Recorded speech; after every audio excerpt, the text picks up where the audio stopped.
guys, and welcome back to On Track Mind. This is episode 3, and I'm joined by the amazing Meg Griffiths. You may know her as Positively Megs on Instagram, and you may also know her as Mike Norbury's better half.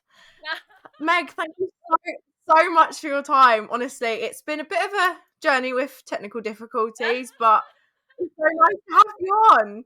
Oh, it's a pleasure. Thank you for having me. And sorry, I'm a bit of a technophobe. So yeah, how long have you been involved in racing? Have you sort of grown up in it, or is it quite new to you? No, so I only started riding in 2018. Previous to that, I had no interest in bikes at all. It was a little bit of like a life change. Like I grew up sailing and swimming and very water sports based, and I went through a tough time in my life, decided to do something to push me, and decided to ride a bike. So did my CPT, had about early midlife crisis. went on straight onto a 650.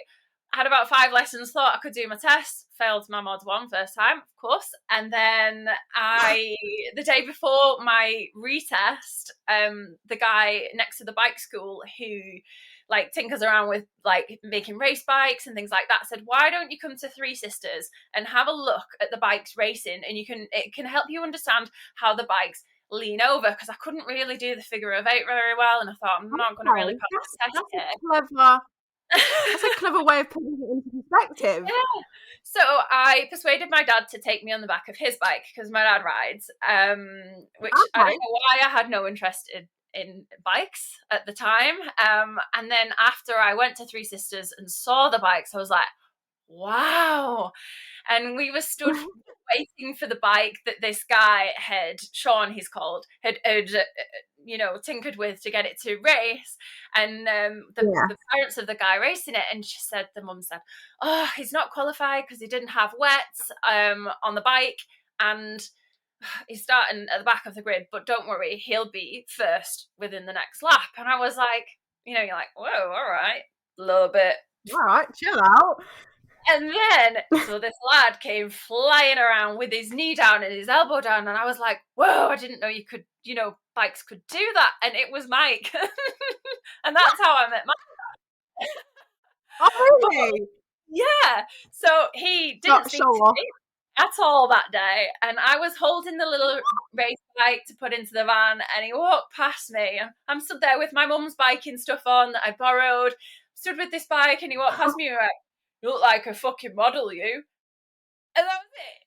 He didn't speak to me, and I was like, oh, right. So then the next day I passed my mod 1. I was like, rude. Passed my mod 1, then I passed my mod 2, and then he sent me a message on Facebook and was like, oh, fair play, I thought you were just some posh bitch, you can actually ride a bike. I was like, oh, I think I've just winged it. And then we were friends for a couple of years, and then it blossomed into our relationship. Oh, so how long have you two been together? About 3 years. We were friends first, which was really nice, because we know all the nitty gritty things that you not really ever want your partners to know. I feel like it's best though sometimes, like starting it off that way, because like last thing you want to do is get like a year into a relationship and you're like, oh shit, didn't tell you that. I don't want him to know this. But he knew everything about me and my strange life, and I knew everything about him. So it was perfect, and he helped me so much with learning and understanding bikes, and I just wanted to learn more and help him. And here we are, best of friends, and hopefully going to be together forever. Stop, that is the sweetest. But you can see like on your Instagram, like you're out trying different bikes, you're out trying different courses, and I saw your post the other day and you're like, first day, no offs, no crashes, I smashed it. And I was like, yes. And it's like, so you and Mike go together, and it's like you can see the sort of helping, and like when you're there was a video, I'll see if I can insert it. If I can't, because my technical abilities may not allow me to, but you're coming around the corner and you put in your caption like, still not used to like sort of sliding. But then you could see like videos of like Mike and his mate doing it, and it's like you could tell you were trying to learn from them. And I was like, she is smashing this. Like, she's acknowledging what she needs to do and she's going for it. And I think it's incredible to see. Oh, You're doing thank you. much better than I ever did. I went straight, like, head first over the handlebars, and I was like, nope, that's it, that's me done. Oh, girl, I've done that too, hey? I just never, no one ever captures it. But I was a mess afterwards, and I got back on the bike again like a couple of weeks afterwards, and I was like, nah, no, shit scared. Which I'm kind of annoyed at myself for. Maybe we'll pick it up again one day, but...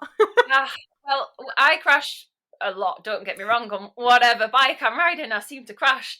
And whenever I've crashed, the lads have always said, get back on your bike now. Like, I had a little crash at Fat Cats on my pit bike, and Mike didn't see it. He just saw the aftermath, and Dom Herbertson and Forrest were watching, and I took the front on a hairpin, come off my bike, and someone had ran over my wrist. So I was like, huh? But Mike hadn't seen it, and he came over, and he was like, come on, get back on your bike. You'll be scared of it otherwise. And I'm like, oh. And he was having none of it, and he didn't care what had happened. You're alive, get back on your bike. So I did a few more laps. I came and I was like, my wrist's really hurting. And then Tom and Forrest saw my little crash, and they were like, yeah, she actually, and Mike was like, whoa, but if it wasn't for them, like, pushing me, I could have happily just gone, no, I'll sit and watch. Same happened at Rower again with my pit bike, smashed my bike up, flipped it over the handlebars, dislocated my shoulder, snapped my everything. I snapped my clutch and my lever protectors, and it was Chrissy Rouse who was teaching me, and he like helped me fix it up, and he was like, get back out there, otherwise, same again, you'll be too scared to do it again. So the lads have been so supportive. It's amazing. I'm very, very lucky. Yeah. Yeah, no, and I definitely think that was my issue. I didn't get back on it quick enough. Yeah. You've got it. Yeah, right. You and me, you're going to start teaching me now. Come with me. I'm very slow and cautious, and I need to know all of the information. Why? Yeah, I need to understand the logistics before I can do anything. I cannot go in blind. That's the one thing I can't. I'm like that. Yeah. So I want to know everything. It's not a natural thing for me because I only started riding for the first time in like my mid to late 20s. I need to understand all of the information to process. What does this do? How does this work? And it is quite tedious because I ask a lot of questions and people probably get really annoyed with me, but I want to fully understand. That's how I feel. Yeah. I feel like it's the best way though to like learn it and then put it into practice. Whereas if you practice, you don't understand it, you're like, oh, shit. Yeah.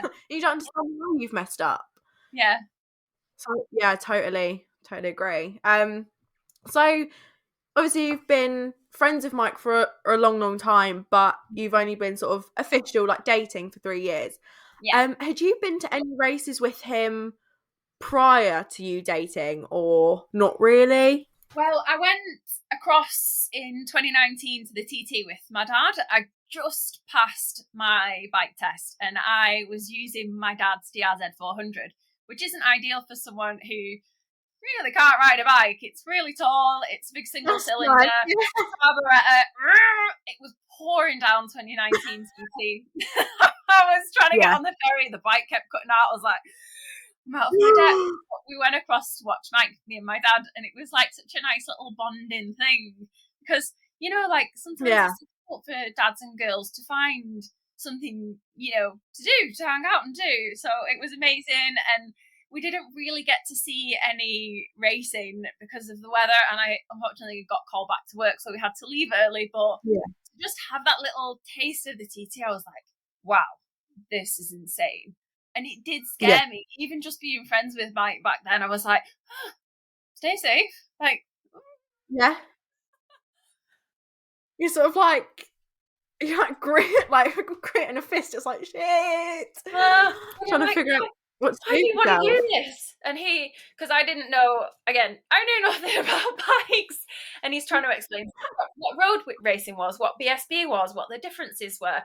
And I then started listening to audiobooks, and Mike always told me like who his idols were, and that John McGuinness was his idol, and that I had to listen to his autobiography. So I listened to McGuinness's book, and then I listened to Dunlop's book, and I started then learning and understanding about road racing and the process that these guys go through, like the life dedication. And then watching like Dom's documentary, and I was just like, oh, I love that. So why on earth do you want to do this? This is crazy. It sort of opens your mind up a whole lot more. It's like people will see like road racing and BSB and they're like, oh wow, it's a sport. Where the most common thing I get when I say this is what I'm interested in, this is what I want to do, blah blah, they're like, yeah, but aren't you just watching bikes go around in circles? And I'm like, no.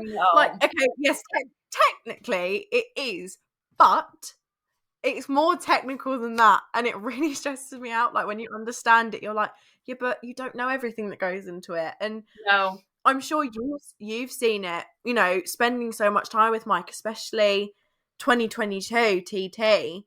Yeah. How was that for you, going into it and being just thrown into it?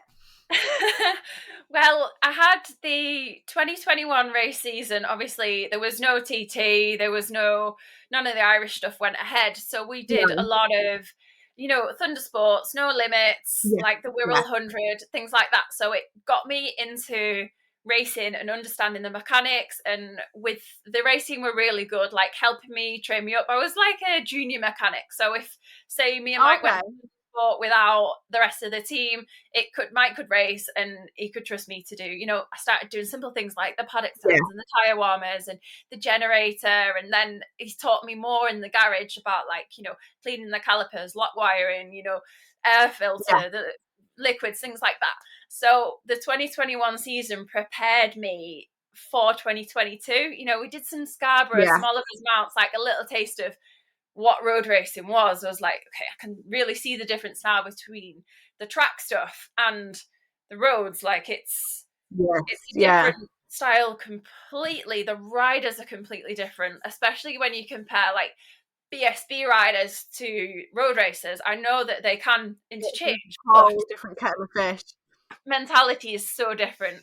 So then getting ready for the TT, like we were quite lucky that the Northwest 200 was a couple of weeks before, so it was a good test getting, you know, we had all, you know, girls being girls with the spreadsheets and the checklists and everything printed and laminated.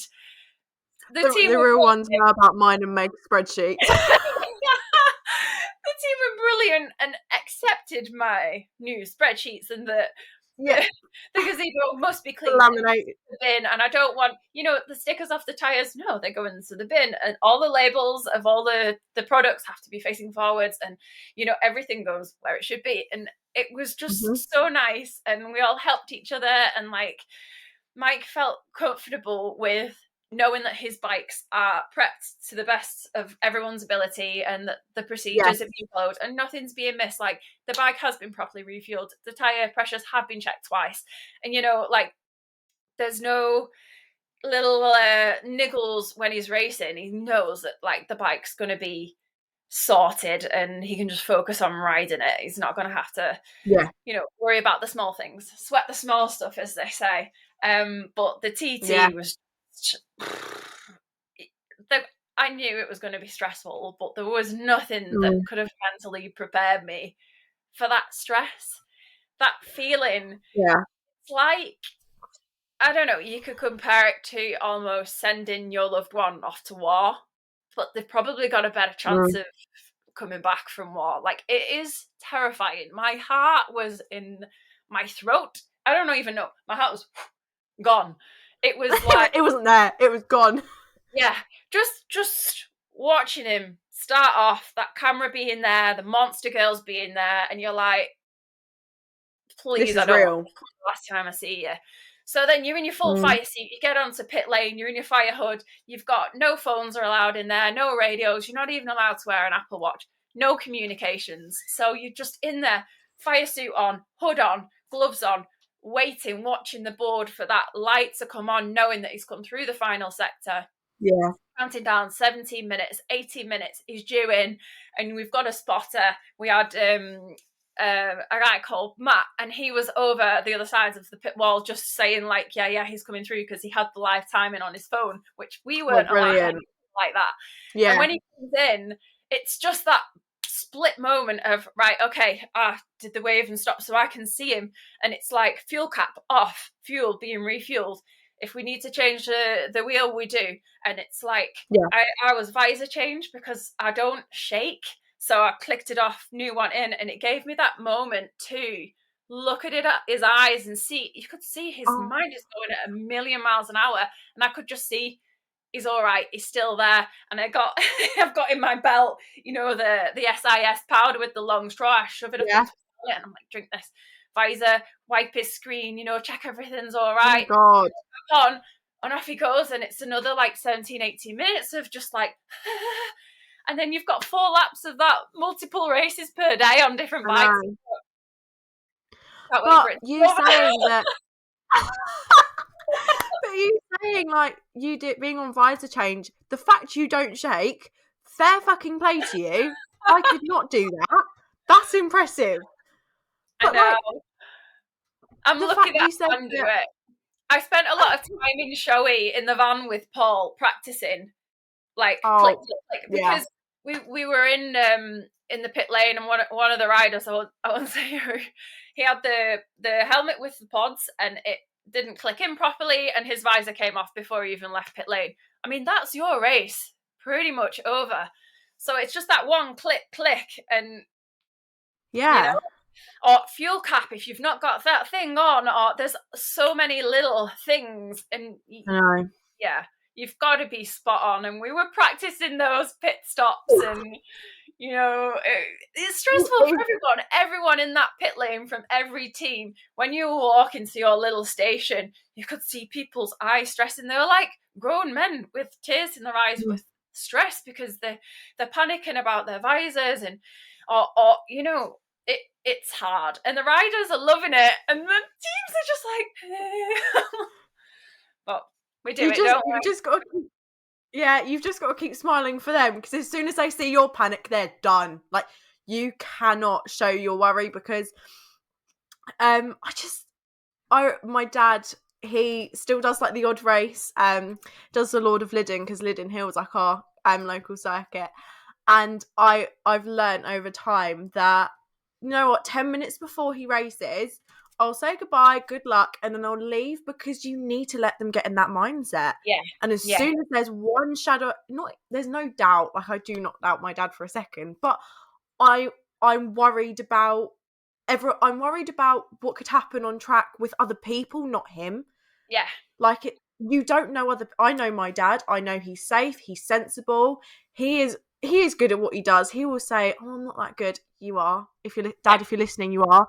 And Stuart, you are. But I don't know what other people are capable of. There are some riders that can be quite, problematic, and I think not going to name any names, but if people watch BSB, you'll probably know who I'm talking about. There's some riders that it's like, who they're going to take out this time. So I completely get that you want to keep that chill vibe going, because the last thing you want is for them to think, oh wait, why is she panicking? Why? And it is hard. And I think it's so beautiful that you said you do his visor, and you say you have that split second of seeing his eyes and seeing him focused. I honestly, I think that's such an important moment to have. Even if you sort of forget about it because you're so focused on the next lap, it's still that in that moment you're there, you're present. Yeah. And that honestly, hats off to you, because how you do that is phenomenal. Thank you. Until you do it, you don't know how you're going to react to things. And I feel like, I don't know, throughout my life, I've been thrown into some horrible situations that I've had to deal with, and somehow I've just managed to do it. And I feel lucky and blessed that I've allowed myself to be able to do these things. And Yeah. I've just got to love and support Mike as whatever crazy decisions he wants to make to do. I don't want to make him, regret not racing because of me, or go out thinking, oh, Meg's not happy, blah, blah. I want him to just go out and focus and think about racing and not have to worry about anything else going on. And that's not what the guys need, is it? When they're out racing, oh, what about this? No, the van's clean, tent's clean, everything's sorted. You've eaten. I know that you've drank enough and you've eaten enough, and it's hard, but got to do it. And I think it's amazing how you can just go, I need to do this job and I need to make sure he's safe and he's got this sorted. Plus having your girlfriend brain in. Yeah. That's mad. I think that's the way I deal with stress. I'm quite a control freak, and that gives me an element of control in the most uncontrollable situation, whereas I can completely understand on the other spectrum some of the girlfriends and wives and partners that do close down and can't watch the racing or just sit and stress. Completely understand, and I feel for them. And I'm so glad that the team let me have my little control freak thing, like I'm going to do this, because I don't know how some of the women cope, like when their partners are professional racers and that's their career and their source of income. They have to race whether they're feeling well or not, or feel for these women. Shout out to all the girlfriends that sacrifice their time and energy, and also all the daughters that will stand there on the side of the circuit worrying. We love you all. Just an appreciation. Yeah. Round of applause. I just, with obviously the TT, because Mike is a road racer, yes, there's been Thunder Sports, etc., but he is predominantly a road racer. In his Instagram bio, I'm pretty sure it says he's a road racer. That's what he calls himself. Yeah, that is him. And unfortunately, the roads are the most dangerous. Yeah. Obviously, before we started recording, we had a little chat before, and you said that you were very close to Mark Purslow, who unfortunately we lost at the TT this year. And obviously we say roads is the most dangerous, but I think 2022 shocked everyone in BSB with obviously Chrissy, who we both knew well and loved. Yeah. There's been two close people in your life that from racing that you've lost. How on earth do you sort of sit there and think, it's fine, Mike's going to carry on doing that? How do you cope with it? Because you've seen it, and obviously, I hope you're okay with me talking about this. But obviously, of course. There, you had a really unfortunate incident with your brother, and unfortunately, he isn't. Well, he is with us. Let's be honest. I'm sure he's just not. He's just not here. He's here. He's just exactly. There's been two people from racing that unfortunately we've lost, but there's also someone in your family that you've lost. 2022, we were saying before we started this, it has been shit. Yeah. And obviously Mike has said he's going to take 2023 out, obviously do some enduro bits, and obviously come back for 2024. How do you feel relieved that he's taking this break after what happened? I do. Or do you sort of, I feel relieved that he's not doing the TT because of it is that stress and pressure of not only the racing but the money and the time, and it's so nice now to do other things, like we're doing the enduro stuff, we're going on holiday, we've been snowboarding, we're going to go do some enduro and pit biking in Tenerife next week, and there's so many other exciting things to do. And I think that Mike having a break this year, he's still riding. We're still riding every weekend. It'll develop his skills riding different types of bikes, whether it be like enduro or motocross, supermoto, pit bikes, all these different like trials. It'll enhance his skills. His like his physical fitness is absolutely on form at the moment, and it will be for next race season if he decides to race. If he wants to do a couple of races this year, or like the Oliver's Mount Road races, if he wants to do it, cool. If he decides not to, even better. And if he wants to crack on next year and try and get signed up with another team or whatever, he will do. And I think he'll come back even stronger, because I think having a break sometimes, especially after a tough year, like I'd never seen Mike cry until Mark's passing at the TT, and it was like, and it was so heavy on us and the team for the rest of the TT. Like we had his mechanic Ricardo come and mechanic for Mike, and it was just like, and you feel like a bit of a lost soul, and it's like Mark's gone, and then there were the other deaths as well, 5 in total, and you're just like, why do you want to do this? And I just kept thinking, why do you want to do this? This is insane. Like letting him go out, and I was like, I can't stop him. All I can do is love and support him and make sure that he's all right, the bikes are all right, and it's what he's always wanted to do from being a little boy, and it probably will be what he always wants to do until he reaches whatever goal in his own mind. Yeah, but who knows what that is? But we've got to go with it. And I think I never really understood how to feel about death. Like I lost one of my best friends when I was 19, when we were 19, a girl, Leah. She had a motorbike accident. There's 3 of them involved. They were like messing around, and unfortunately 2 of them died, one of them being Leah. So it kept me way away from motorbikes, and I just didn't ever think about them until my mid-20s. And then when everything happened in 2022, losing my brother was 23, and I just think, do you know what? The universe has got a plan for all of us, and when it's your time, it's your time. And the same with Chrissy. Out of all of the riders, I would have never ever expected that to happen to Chris, because he was so calculated and methodical, and he wasn't a real risk taker. Anything. No, everything was perfectly planned out. Nothing was ever missed. No. And that's what makes it so much more shocking. And I mean, we can all think of other riders that are way more wild and crazy and reckless, whereas Chrissy Rouse, how has this happened? And I just think when it's your time, it's your time.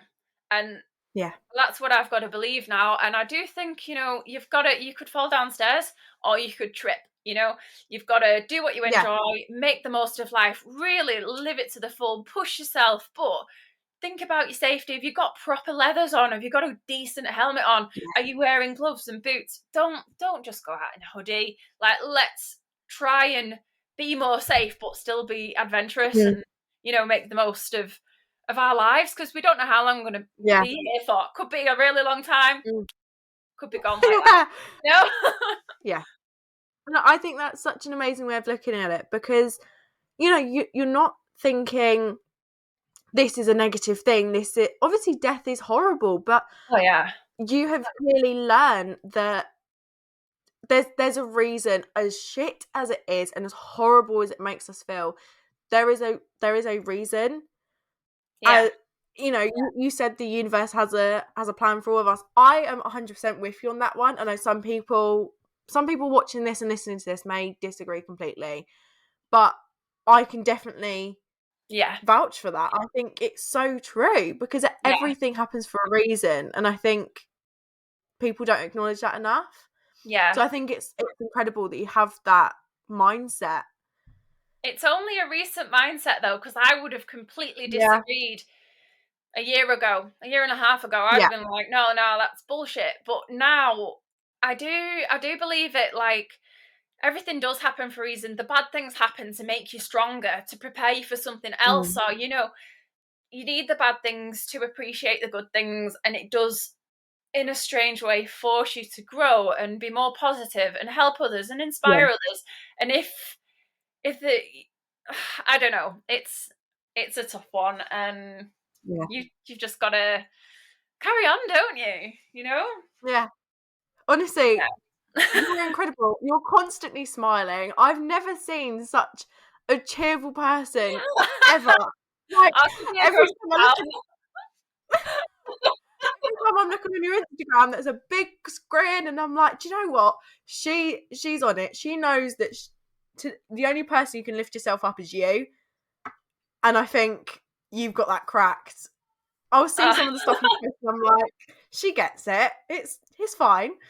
Oh, On Instagram, you've told me before that you don't really talk about your work, but you work on these big impressive boats, chief stewardess, in the big leagues, and you posted a video about water safety, obviously after losing Hayden, and I think advocating that, it's not shown, and the fact you have gone out of your way to turn around and say, look guys, to your 4,000, 5,000 followers, and go, you need to be aware of this, because people sort of in the bike industry, it's like bikes are dangerous and that's what's gonna, that's gonna be the way you go. But when actually you sort of think, well, there's other things that people need to focus on.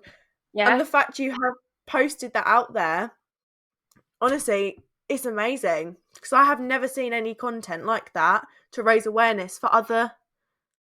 You just don't realise until bad news comes. No, and it is shocking, especially like you've seen photographs of my brother, who was a true athlete, absolute athlete. Honestly. He could have gone to the Olympics for multiple sports, and you think, if that can happen to him, it can happen to anyone. So we really we've got to push that water safety message. I mean, now it's not that warm and sunny, but everyone's getting paddle boards now, whether it's on the sea or in a lake. Yeah. Wear a buoyancy. Even I've been out kayaking, and make sure you've got water. Yes, yeah, no, definitely.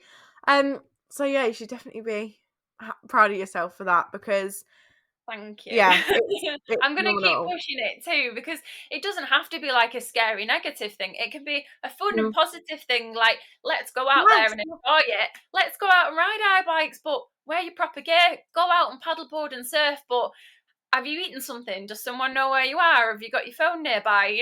It's all these little messages just to be a little bit more safety conscious. Like, don't stop your fun, but just do it for your family. Like, it's like with the racers, they do what they do because they love it, and whatever happens, even if the worst happens, we know that they've gone doing what they love, and it's the families that have got to deal with the consequences for the rest of their lives. But again, it's that, if it's your time, it's your time. Like, Mike had a crash at the TT in 2018 on the mountain. Okay, not a good crash, but he didn't have a scratch on him. He was absolutely fine. And it's just like, it's not his time. And with Chrissy, a tiny little thing like that, I don't know. But I just think it's his time. He's got something to do somewhere else that's more important, and they are with us when they want to be. To look after. Yeah. I think it's so true. They've got something else to do elsewhere. And I think having that view, you said with Mike that it wasn't his time. He's still got time to go, and you will support him. If he wants to race, he can race. If he doesn't, he doesn't. You'll support him either way. But how have you ever thought that maybe you'd prefer it if he didn't? And I know it sounds like quite like a blunt question, but it is. Do you think I wish he'd stop, or do you just not think about it? Oh yeah, I do. I would absolutely prefer things to be different, but I know what I signed up for. Mike was a road racer before I even met him, and when we got into a relationship together, we both understood each other. I understood Mike's career. He wants to road race. He loves it. He understood my career. I work on boats. I'm away for long periods of time, traveling all over the place. But we understood each other's career choices. We support each other, even if we don't particularly like what each other do sometimes. We've got to support each other, and we know that in the long run we want to be together. And if life allows us, we'll grow together, we'll learn together. And he's just so supportive and inspiring to me. Like, I would have never ridden a pit bike or a trials bike or all these bikes, and I want to learn. And he must be so boring coming riding with me. He's gone from doing the Isle of Man TT gimbling around on an enduro bike with me, but I just feel so lucky that he wants to help me and teach me and spend that time with me in hopes, please, that I get faster and I can do more exciting. Right. Keep just falling off. I'm praying, like, I will get that second. I will get that second. Yeah, but I also hope, like, with my Instagram, I don't really know, like, I'm not no type of influencer, but I hope that I do influence and inspire at least someone to give it a go. Like, you don't need a brand new bike, you don't need like the fanciest kit, you just need some basic safety stuff, whatever. Rent a bike and just go and give it a go, whether you want to go and do a bit of enduro or you want to go and do a little bit of trials. Like, there's loads of places where you can rent stuff and just push yourself. Go and try. And I hope that my Instagram is like a reflection of me learning, and I can see myself like getting better and just enjoying it. Like, I look back and I'm like, God, look at all this fun stuff that I've done, especially when I'm at work crafting away. I'm like, you're like, oh, I'm going to go home soon and I'm going to see my little cheap Chinese pit bike and I just can't wait to ride it.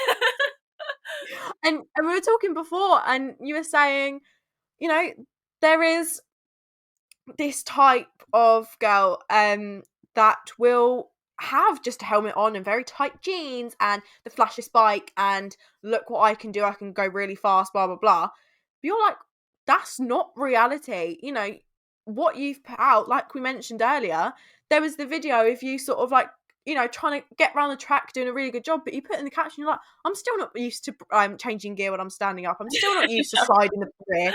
You know, you're honest. And I think, why the fuck are we making this superficial look? Because I think for women in the sport, I think as harsh as it may sound, I think it is, there are certain individuals that have perfect makeup under a helmet, tight fitting clothes, and yes, some people may find that really attractive, and fair play to them, they're doing a great job, but that isn't reality, and it's making for people like us a lot harder because people expect us to be like that. Yeah, no, like, I see that, and it almost, it scared me a little bit when I first started riding, because I thought, I'm never going to be that good, I'm never going to be that fast. I was the same. My makeup does not look, I don't even bother wearing it. I just think it's a mess. It's all over the inside of my helmet. I'm crying after I've been on a bike. And I thought, everyone's a better rider than me, why can't I do this? But Mike said, Meg, you need to understand that these girls are only putting out the most beautiful images and them doing good, successful things. They're not showing all the times that they fall off and that they're learning. And it made me think, you know what, I'm going to put out the learning. So if anyone is in my position and thinks, oh God, everyone's so good, I can't do that, you can, because look here, see, I can't do it either. Just check out my struggles. I'm only 50% there. And I can understand the girls that do like their brand and their image is, it's their life, isn't it? Some of these influencers, that is their job. They have their blogs and they've got to look perfect and they've got to look amazing, and they don't want their sponsors to see them not being amazing, and they rely on that. Like, brands are looking probably for more followers and this and that, and you know, like, it's a dog eat dog industry, and I'm very lucky that I don't have to have those stresses, and I just have my job, and what I do is for fun, and I can wear what I want, and I can say what I want, and I can go where I want, and I love it. And I would one day like to try and do more things like these incredible women do, but there's just so much pressure on them to be perfect, because men judge, why are you doing this, why are you doing that? Girls judge, why are you doing this, why are you doing that? It's can you get this across? I swear to God, if I get one more man judging what I'm doing because I'm involved in the bike industry because I'm a female, I am going to lose my shit. I don't care about your opinion. Stop it. I'm smashing it. Leave me alone. Meg's smashing it. Leave her alone. But do you know what? I've got to say, I've been very, very fortunate with the men. No one's really ever said anything horrible to me. Maybe people talk behind my back. I don't mind. But coming into the race paddock, there's I'm very tall. I'm 5'11", tall, blonde. Who's this? I look like, I don't know, brolly girl, blonde bimbo. I would look at me and think the same. But I don't want people. I want people to just give me a chance and realize, actually, no, she does know a little bit about mechanics and she can kind of ride a bike. And it's just trying to break that stereotype. Yeah. And honestly, every single interview I have done with a female on this podcast, Lauren Trotter, she said no, they immediately thought that she asked for help with the electronics, and everyone was like, oh really? Like Jill, she came in and she was like, everyone just saw me as the next blonde girl. No, she's actually got a degree and a master's. Jodie Fieldhouse came out and smashed it on track just because she's a legend. Girl. And then it's just like, where is this all coming from? And I'm so grateful you brought up the point of stereotypes, because especially listening, like the podcast with Sophie McGinn, we really spoke about that, and especially the more sexualized side of it. But the stereotypes of girls, and especially blonde girls, let's put an end to it, because has it ever put you off? Because it has me. The amount of times I've gone, I can't be bothered for this ag is ridiculous. So how have you found it? I felt quite intimidated, especially because I haven't got a lifetime of knowledge like a lot of other girls know everything. I've really had to learn and study and learn to understand. And I think it's actually forced me to learn more so I can have a proper conversation with someone about, detailed mechanics. And I completely understand the stereotype. And if I was to look at me as well, I would probably think, oh, she doesn't know what she's doing. And I think people just need to be a little bit more open-minded and just even to explain things. If someone's trying and wants to learn, give them the time of day and help them, because you never know when they could help you. And I've been very, very lucky. The guys have always supported me and taken the time to explain things to me and answer all my many, many questions. But I can see from other girls' points of views, like, I think it isn't a normal thing to see a woman in the paddock. Maybe at BSB there's a lot more women, but especially in the road paddocks, people be like, whoa, who's that outsider woman? Wow. Yeah. I think a female. Guys, they've not been too creepy. And I can imagine for Sophie, she's beautiful and she's like edgy, and I can see how she would have more issues, and especially with her presenting and things like that. Yeah. And it's big presence on socials. Yeah. Especially being a single girl too, and on the dating market, like, I am so glad I don't have to deal with any of that stress. I think you're lucky. You and Lauren and Jill, I think, are quite lucky, because you're sort of very clearly, I'm very public with my relationship. Don't come near me. Yeah, and I think you're right, because you haven't really been exposed to the BSB paddock.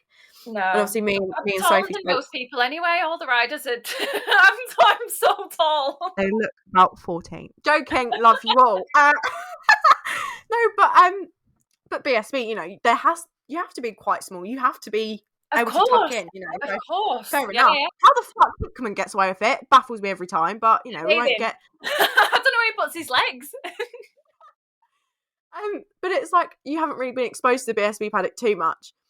But obviously, me and Sophie spoke about it, and it's like, they're fucking mental. Like, the roads guys, I actually haven't been to any road races, because by the time I would have gone, COVID hit, and then I didn't go last year because there was so much going on, and it's just, I haven't been. But even the times I've had a conversation with them over Instagram, or I've seen them at, like, BSB events, they're so different. And I think you're very, very lucky that you have been welcomed into that world first. I from my personal opinion, I would have loved to experience that side of things rather than the BSB side first. Yeah.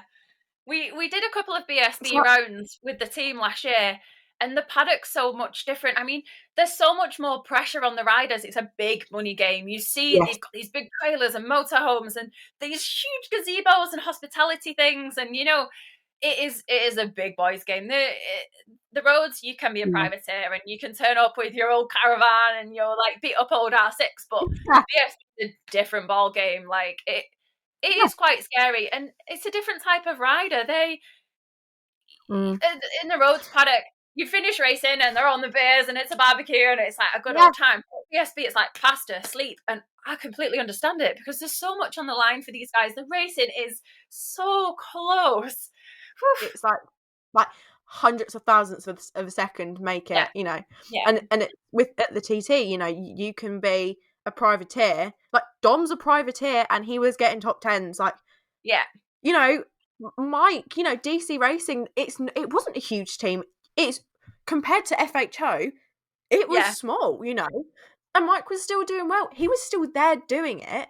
yeah, But I can guarantee you, if a privateer turned up to a British Super Bikes, A, it would never happen because it's way too expensive, and so B, expensive. everyone would just look past them. Yeah, And I think these privateers, some of them have much more talent sometimes, but they just don't. They're not given the chance. yeah. No, You it's know, a completely different, almost a different style of racing as well. yeah. But it's nice that there are so many different. You've got the roads, and you've got BSB, then you've got Thunder. Well, you've not got Thundersport anymore, actually. Oh, that's a bit touchy subject. You've got No Limits. You've got the Wirral 100. Yeah. You've got loads of different like opportunities to go to Yeah. progress. You could go and do a BSB and be like, nah, not for me. Back to No Limits. It's more Yeah. fun. You've got your different levels. There's Like, more of a family feel as well. yeah, It's not everyone's in a box and you have to stick with your people. No limits and everything. Even just at track days, everyone's getting on. You know, it really shows that the smaller the event, the closer everyone is. And obviously that's yeah, going to be a given, but let's not let the commercialization of certain events ruin the relationships between people yeah, at all. Because I think yeah. that's what's happening. Yeah, so honestly, and I always ask people, I always ask my guests on Track Mind if they have any advice for a certain group of people. So for you, I'm going to say, what advice would you have to a woman coming into this sport with no experience but eager to learn? What would you say to them, you know, like you 10 years ago? Wow, I'd definitely say if you've got a bike, learn about it. Get the Haynes manual for your bike. Learn, how do you clean the calipers? How does your machine work? Where's the battery? Where's the generator? Learn and understand things about your bike. There's loads of cheap online mechanics courses. I did a lot of mechanics courses during lockdown, and when I was like having to isolate for work, Wow. did lots of different ones, watching YouTube videos. There's so much stuff that you can learn. Yeah. I got a little Haynes V-twin build your own engine, and it was made of all little plastic. It really helped me learn and understand the mechanics of how an engine works. Wow. Like a piston, where does the exhaust connect to? You know, all of these different things. And learning and understanding about your own bike helps you learn and understand how bikes work. And then just get out and ride, whether it be on a road bike, whether it be going to a trials day at Inch Perfect. They've got loads of stuff for beginners. There's so many different types of bikes and so many different like courses you can do. You can go over to Wales and do like an enduro day. You don't have to be a good rider. You don't even have to have your own bike. Just open your mind, learn, follow some people on Instagram, see what are they up to, what are they learning, what bikes are they, you know, just submerge yourself fully into it, and you will learn and understand more. You'll become more passionate, and it's gone from being something that I'd never thought I'd be into to like my whole life now, and I love it and I enjoy it, and I love it and enjoy it with my dad and with Mike, and I've met so many new friends, and it's an amazing sport, and you can do it from being super young to super old, and you can do it anywhere in the world, so in any weather, so go for it. Honestly, I think it's incredible because, yeah, I could have done with hearing that a good few years ago. So, yeah, you know, if there's any girls out there, girls, women, any age, and you want to get involved, take Meg's advice, because trust me, it'll pay off. I can tell, like, it's definitely, just speaking to you, I'm starting thinking, I shouldn't have sold my bike now. Go do a course somewhere. Yeah, exactly. So it's definitely helped me. So I hope that, you know, it's helped everyone else listening. So I hope so. thank you so much for your time. It's been amazing to speak to you. Thank you. Thank you for having me. Thank you guys so much for watching or listening, and I can't wait to see you in the next one. Bye. Bye.